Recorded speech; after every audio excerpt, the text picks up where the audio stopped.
So there's one simple linear algebra equation that you have to understand to make a connection between machine learning and mathematics. And let's see what it is.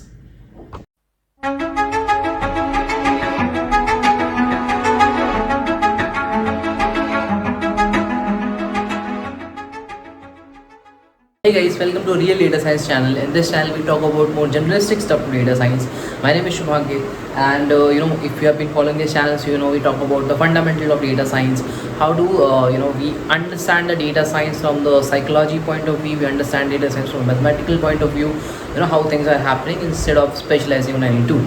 So in this video, what we will be looking at, we will be looking at the connection of mathematics and machine learning, which is like quite important to understand. This is basically the first thing that I teach when I'm taking any course, when I'm teaching in my bootcamp.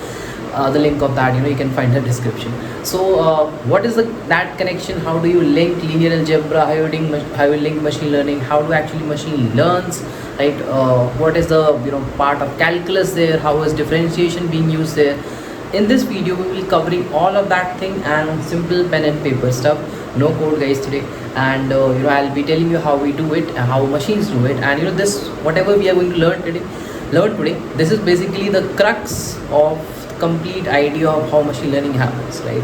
And when we talk about the more bigger things, when we talk about AI, when we talk about generative AI, the coolest thing right now maybe.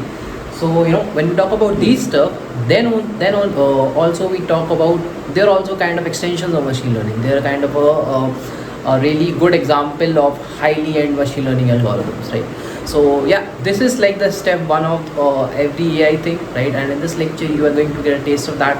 So yeah, let's not waste much time and let's dive directly into the video.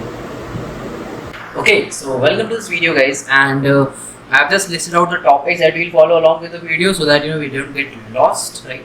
So first we'll understand like a simple linear algebra equation. Like if you have no idea about linear algebra, you'll get some understanding. Most of us, we have some understanding of linear algebra for because we study maths until 12th, until 10th, even if you're going in any other stream, right? So you will have some idea about linear algebra, but we'll just touch base upon it once again, and then we'll see a process of calculus which is called differentiation, and how do we use differentiation to find maxima or minima of any function, right? Then we'll say okay how our data looks, and then we'll form some error functions, and then we'll see okay how actually weights are being found or parameters are being found, basically how machine learning happens, right, in the last step. So let's go step by step, and the first thing that we'll understand is a linear algebra equation. So linear algebra equation is something it's straightforward, right? So for example, equation of line, equation of line will look something like y equals to ax plus b, right?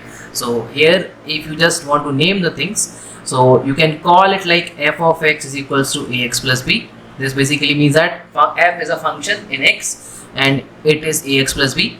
If I talk about a and b here, so a and b here are your coefficients, right? A and b here are your coefficients, and x is your variable, right? So you change the values of x, you get different values of f of x. As simple as that.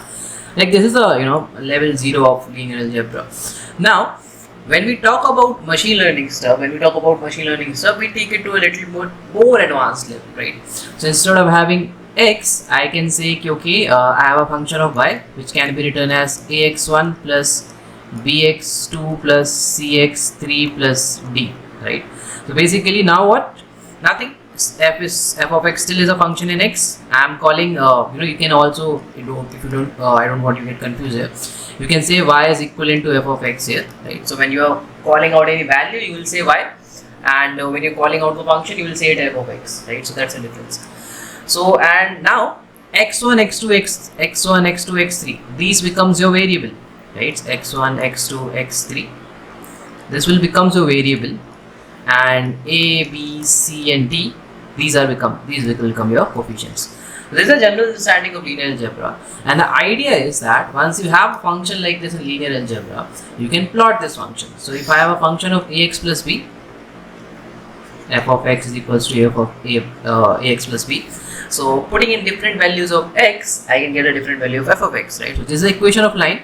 So let's say a and b might be a and b will take some value, so it might come something like this. Okay, so this will come and you can call this as this is a point where y is equals to 0, right? So this will be your b by a, right? And this is a point where x is equals to 0, so this will be your b, right? Something like that. Basically this is how we represent it on on paper.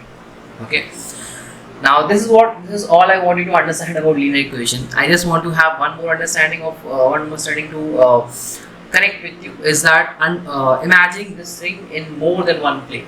Okay, imagine this thing in more than one plane. So currently it's a 2D graph, right? When we have something like ax plus 1 plus bx plus 2 plus c, this will become a 3D graph now. Okay, so you'll have different values of x1 and x2, and you'll have different value of f, right? So this will become a hyperplane kind of a equation, right? Instead of a line, you'll have a plane equation. Okay, so yeah, that is a thing, but it's still a linear. It's still a linear because it's still a plane, right? That is why it's still a linear equation. So that is a initial understanding of linear algebra. Now, once we have understood linear algebra, and trust me, this much is all you have to know, right? There's like many other things, but this is like it is required from you, and it is enough for you to understand machine learning as of now. Okay. Next thing I want you to understand is a thing in calculus called differentiation, right? Differentiation is a process of finding or dealing with the rate of change, right? So we understand or we study differentiation in physics as well, we understand differentiation in mathematics as well, right?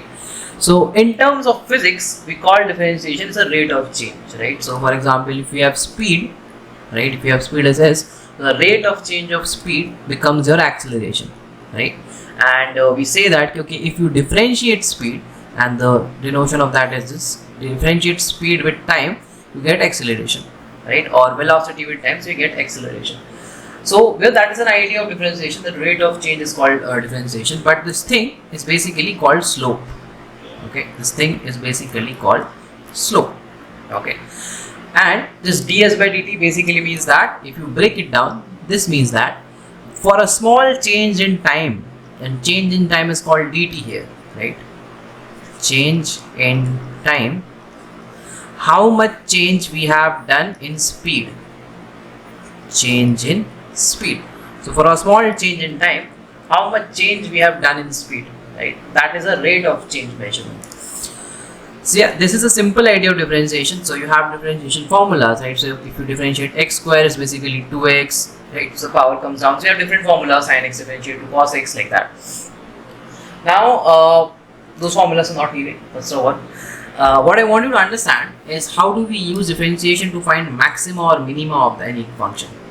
So we have talked function in the first part of linear algebra.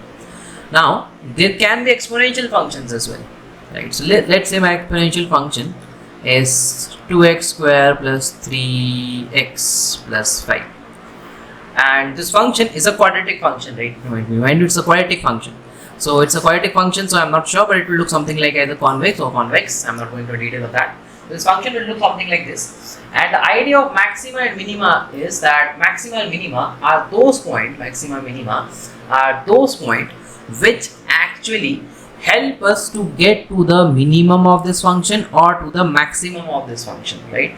So maximum of this function will be the point on which the value of this function would be maximum, and minimum of this function would be the point on which the value of this function is minimum. That is the idea of maximum and minimum. So basically the values of x will be maximum and minimum, right? For example, this seems like an ever increasing function although, right? But let's say this is 2x minus 3x, right? Minus 3x plus 5.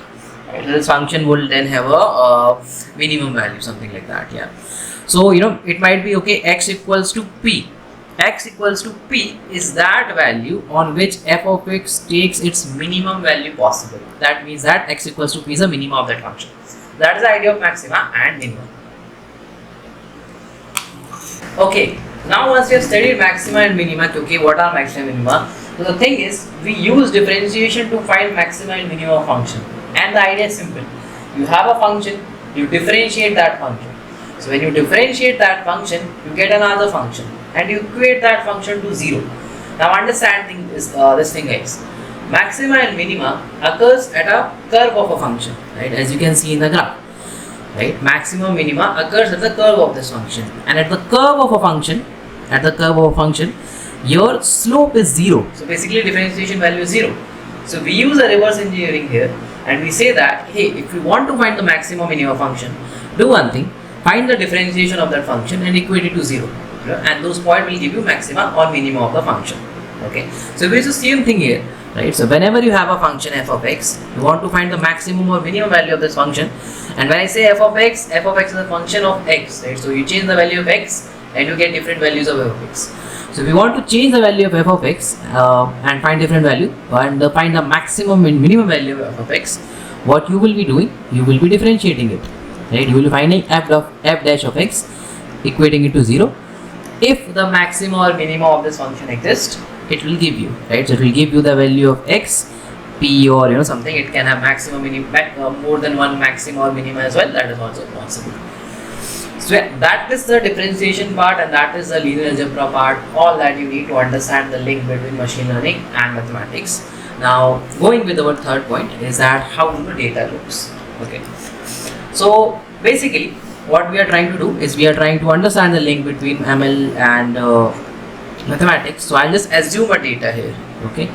Let's say I have a data set and the data has two features, x1. Let's say it has one feature. Just for the sake of simplicity to understand the mathematics part, it has just one feature, x1, and target label is y, right? So what are these things? Basically, we have a data which says that you give me different values of x and I'll give you different values of y, right? Let's say x is equals to 2, so y equals to 5, x equals to 4, y is equals to 16, like that. And I have multiple values here. And this goes up to the value of n. I have n rows of data there. So I have x1 and I have y. When I plot this data, this looks something like this. I'm not making a guarantee of it, but this data, let's say the data looks something like this. So from the first look of this data, what I can understand, guys, I can understand hey, I can fit a line here, right? Right? So basically, what I can do is I can make a function f of x. And that function f of x will basically, okay, so now let's have a look of how our data actually looks. Okay, so what we have here is we have x and y. So x is basically your independent variable, y is your dependent variable in machine learning terms, and what you can say is that for different values of x, x1 different values of x, we have different values of y, and we have n values of x, right? So basically our total data set is n.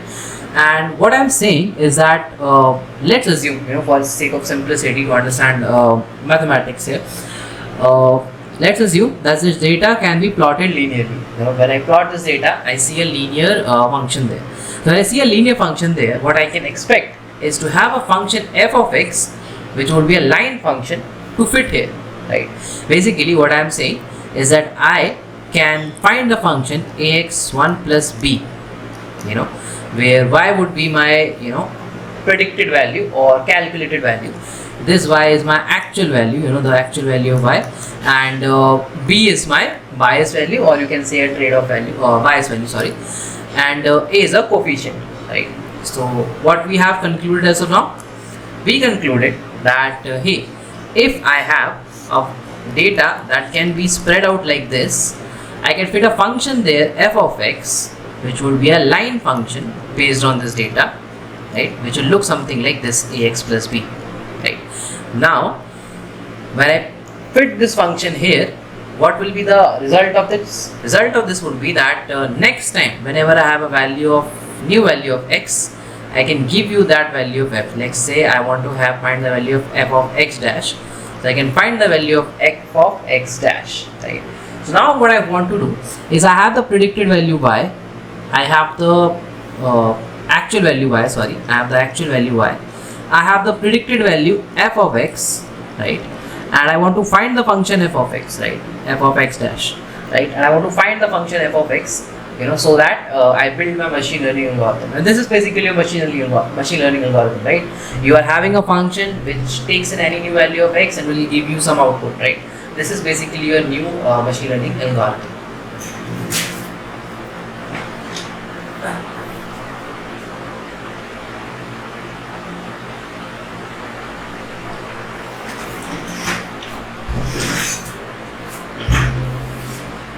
Okay, so okay, so I'm assuming you understood one thing, guys, is that when you do machine learning, you're not doing any magic. You're just trying to find a function. You're just trying to find a mathematical function that fits your data, right? That is all about machine learning. When you're predicting something, you are trying to find a function. Hey, let me find that function that accurately fits on my data, and next time when I have a new value of x, I can find the value of f of x.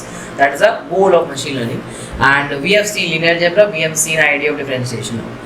Okay, so now let's do one thing. Let's assume we found a function.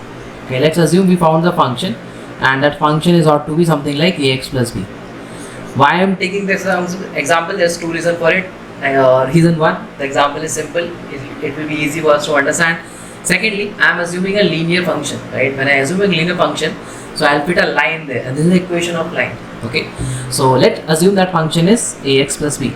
Okay, now when I put some values of x, I will get the value of ax plus b, and this will be my predicted value, right? So this can be equated to y, and let me call it y hat. So basically from now on we'll call y hat as my predicted value and y as my actual value. Okay, now can you tell me one thing, guys, that if I want to calculate error, can I write my error is actual minus predicted? This was my actual value, this was my predicted value, so I can tell my error as actual minus predicted, right? So when I call my error is actual minus predicted, okay, and this is for one data point. Okay, let's say x1, this is for x1 data point, so let us call this y hat 1. Okay, y1 minus y hat 1 for data point 1. Okay, and this is the error. So if I call the error for data point 1, that will be y1 minus y hat 1. Y hat is a predicted value, y is an actual value. Now let us found the total error. So total error would be something like y1 minus y hat 1 plus y2 minus y hat 2, right, and like this up to yn minus y hat n. Okay, so what are these points? These are just other numbers, right? So y2 is my second data point, yn is my nth data point. Okay, and later what I can do, I can write it something like this: summation of I is equals to 1, I equals to 1 to n. It's just a symbol to write a multiple sum. I think there's nothing fancy, and that will be y n minus y hat n. Okay, this will be my total error, and just to balance the negative and positive part of error, let's take a square of it. Okay, so I is equals to 1 to n, y minus y hat n, yi minus y hat I, and the square of it. Okay, nothing serious, simple total error. This is my total error. Okay, total error out there. And we can do one more thing, just to compare it with any one data point. We can just find the mean as well here, right? We can find the mean, total mean error. Now it is more comparable to overall data points. So now let's break this function down. Okay, let's break this function down. So what we have, 1 by n summation of I is equals to 1 to n, and yi is actual value, right? So it will be taken from data, right? So it will remain yi minus yi hat. Can I write this as a x1 plus b and then square of everything, right? Mean square error. This is called mean square error case. Okay, now I want you to answer me something out of this question, and please pause the video and answer this thing. When I call about this MSE function, okay, what are my variables and what are my coefficients? Understand this thing, guys. Variables are the one thing that will vary in the data, and or you can say unknown thing in my data, and coefficients are the one that you know in your data, right? So when you see this function, what are your variables and what are your coefficients? Let me give you some context before you answer that. This ax plus b function that we predicted for f of x is basically our assumed function. Okay, this is basically assumed function. Okay, and x1 and y1 value are the data. That data is given to you. Okay, please pause the video and answer this. Okay, assuming that you have paused the video and answer this. So the variable of this function is a and b, and the coefficient of these functions are basically your x and y. So basically in this function, when you create this MSE function, you know the values of x and y because they are coming from the data, right? The things that you don't know are a and b that you have to find, right? That you have to find the value of a and b here, right? So when we talked about differentiation, and we called, hey, I have a function f of x and I want to find the maxima of that function. So what we did, we find the value of x where the function is maximum or minimum, and we had the process, okay, to find the value for which the function would be maximum or minimum. You differentiate that function and you equate it to 0. That was the process, right? So when I write my MSE function as something like this, summation I is equals to 1 to n and y minus ax1 plus b square. When I write my MSE function like this, can you guys see this MSE function, this error function? And if I want to minimize my error function, see, the goal of machine learning is to minimize the error. We have calculated the error, now we use differentiation to minimize this error. When you minimize this error, what you do is nothing, it's just to differentiate this function.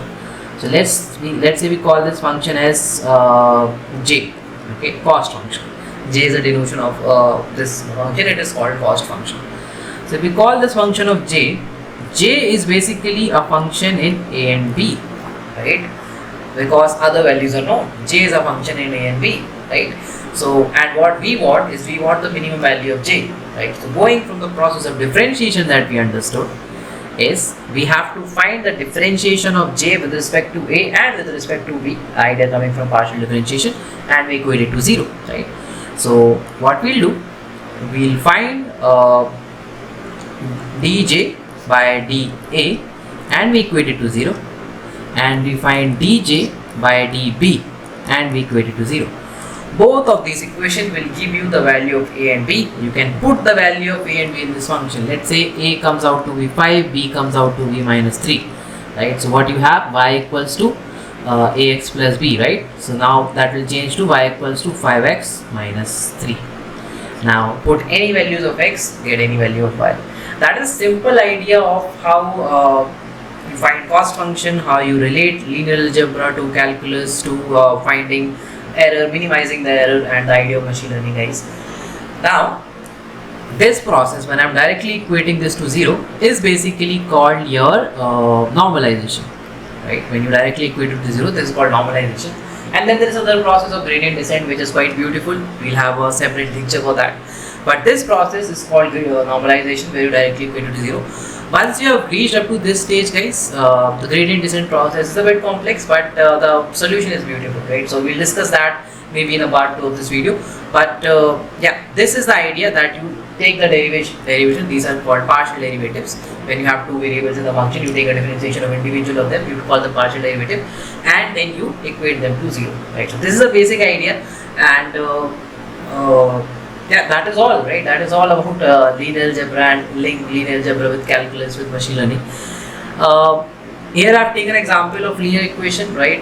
You can, this similarly it goes for multiple other algorithms, right? But this, so yeah, that is basically all, guys. And before we close, I want you to understand a bit more about this. So we have found the partial derivation and we have equated that to 0. That gives the value of a and b, and when you get the value of a and b, you get your function, and that is basically a machine learning equation.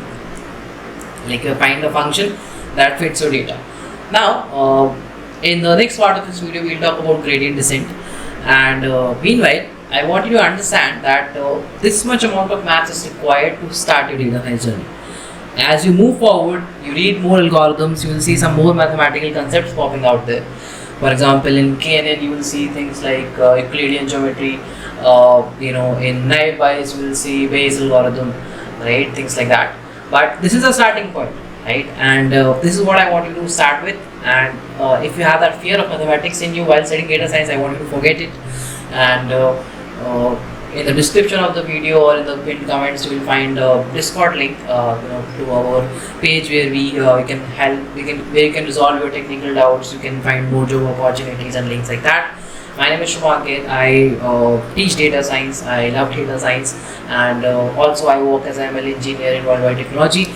So yeah, I've been in this field for quite a while, and I'm still learning things, and I'm also mentoring students. So you can connect with me on LinkedIn, Instagram, YouTube. I'm almost everywhere now.